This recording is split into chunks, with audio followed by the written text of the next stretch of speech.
deaccessing an implanted port. So you're going to use gloves, and you're going to make sure that the bed is at a good working height for you.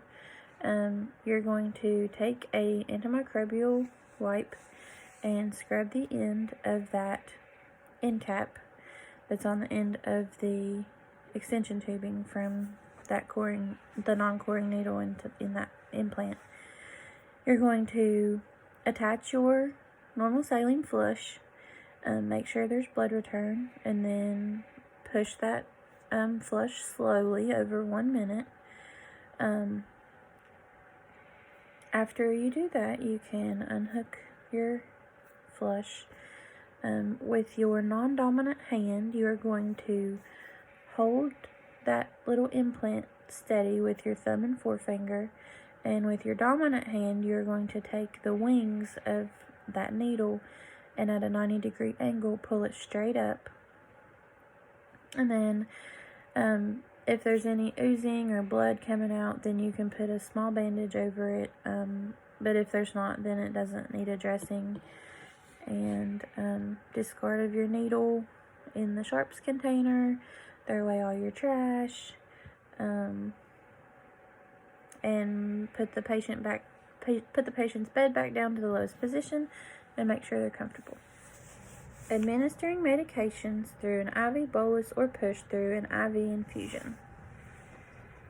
So this has a lot to do with it, but first of all, you're going to prepare all your medications, do all your checks, pull up your medications,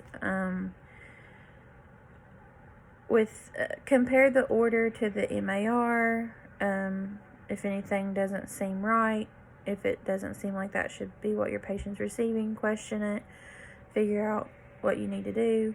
Then you need to transport all the medications to the patient's room, have them on your bedside table,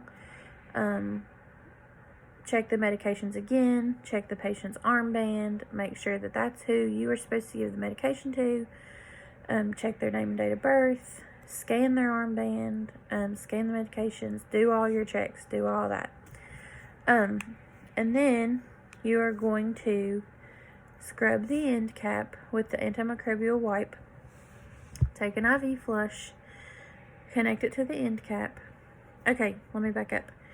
You are going to do this to the access point closest to the patient and stop any infusions that are going at this moment before you give the meds. So stop your pump, clamp the roller, clamp, whatever it's called, that's not closest to the patient, and then you're going to unclamp the one that is closest to the patient because that's where you're putting the medication.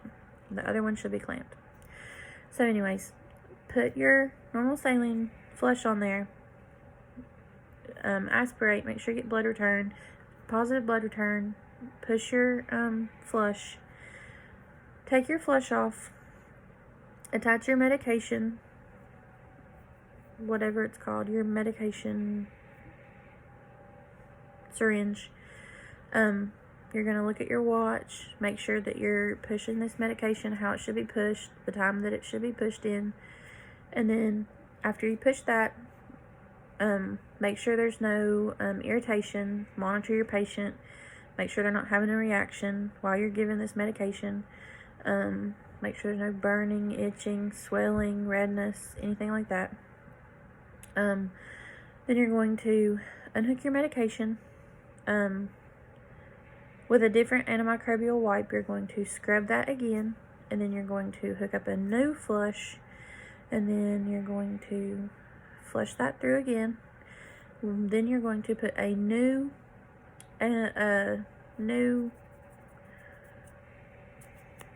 disinfectant cap on, and then you're going to unclamp the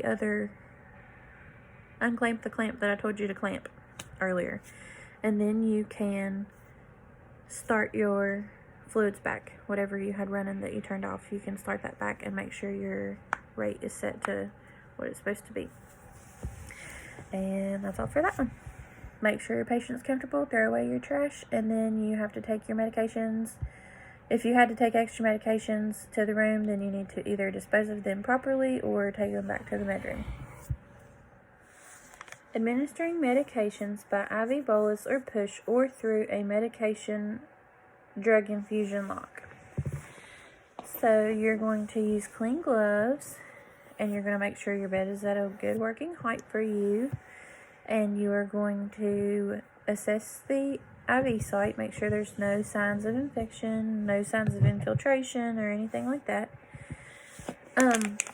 Then you're going to take, if there's not a disinfectant cap on there, then you're going to take an antimicrobial swab and swab that access port on that med lock, and then you're going to take your normal saline flush, take the cap off, attach it to the access port on the med lock, aspirate for blood return. If you get a blood return, then you're going to push your normal saline flush slowly over 1 minute, and then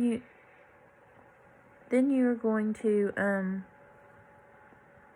take off your normal saline flush, and then you're going to take another wipe, swab that again, put on your medication syringe, take that cap off and twist on your medication syringe, and then you're going to watch on your keep look on your watch and push that medication however fast that it's ordered.